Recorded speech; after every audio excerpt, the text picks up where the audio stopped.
আমরা বলেছি যে আমরা প্রতিশোধ নেব না। প্রতিশোধ না নেওয়ার মানে হচ্ছে আমরা আইন হাতে তুলে নেব না, কিন্তু সুনির্দিষ্ট অপরাধ যিনি করেছেন তার বিরুদ্ধে মামলাও হবে এবং তাকে সে মামলায় শাস্তিও পেতে হবে। যে কোনো মূল্যে গদি আমার টিকিয়ে রাখতে হবে, মানুষ যা মারা যাক কোনো অসুবিধা নেই। এই জন্য আপনারা সাক্ষী, শুধু স্থলভাগেই এই গুলি চালানো হয়নি, আকাশ থেকেও গুলি চালিয়ে মানুষকে হত্যা করা হয়েছে। এগুলা ছিল দুঃখজনক। এই দৃশ্য একটা স্বাধীন দেশের নাগরিক দেখতে হবে, এর জন্য আমরা মানসিকভাবে প্রস্তুত ছিলাম না। আবার বিভিন্ন সময় ইন্টারনেট সেবা টোটালি বন্ধ করে দিয়ে সেখানে যাদেরকে হত্যা করা হয়েছে তাদের লাশ গুম করা হয়েছে। সর্বশেষ আপনারা দেখেছেন আশুলিয়ার ঘটনা, সেখানে ট্রাকের উপরে লাশের স্তূপ, তারপরে ধরিয়ে দেওয়া হয়েছে আগুন। আমরা কোন সভ্যতায় বসবাস করছি? এই সমস্ত গণহত্যা যারাই সংগঠিত করেছে তাদেরকে অবশ্যই আমরা সরকারের কাছে দাবি জানাবো, অবশ্যই তাদেরকে বিচারের এবং আইনের আওতায় আনতেই হবে। এই গণহত্যা ক্ষমা করার কারো অধিকার নেই।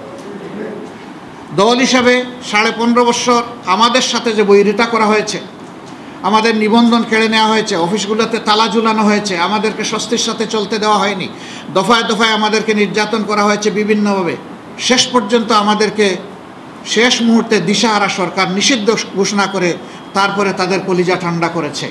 আমরা বলেছি যে আমরা প্রতিশোধ নেব না। প্রতিশোধ না নেওয়ার মানে হচ্ছে আমরা আইন হাতে তুলে নেব না, কিন্তু সুনির্দিষ্ট অপরাধ যিনি করেছেন তার বিরুদ্ধে মামলাও হবে এবং তাকে সে মামলায় শাস্তিও পেতে হবে। গণহত্যার বিচার করতে হবে, আবার 15.5 বছর ধরে যে সমস্ত অপরাধ করা হয়েছে সেইটারও বিচার করতে হবে। তখন সরকারের প্রধান নির্বাহী থেকে শুরু করে সকলেই তারা বলতেন, এবং এটি আইনের কথা, যে আইন সকলের জন্য সমান, কেউ আইনকে ফাঁকি দিতে পারবেন না। আমরা সেই সমান আইনের প্রয়োগটা এখন দেখতে চাই।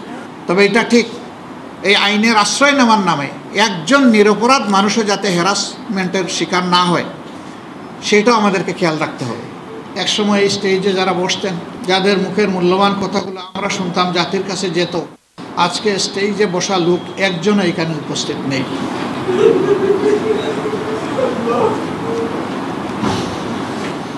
তারা চলে গিয়েছেন মৌলার কাছে, রেখে গিয়েছেন আমাদের কাঁধের উপর আমানতের বিশাল ভার।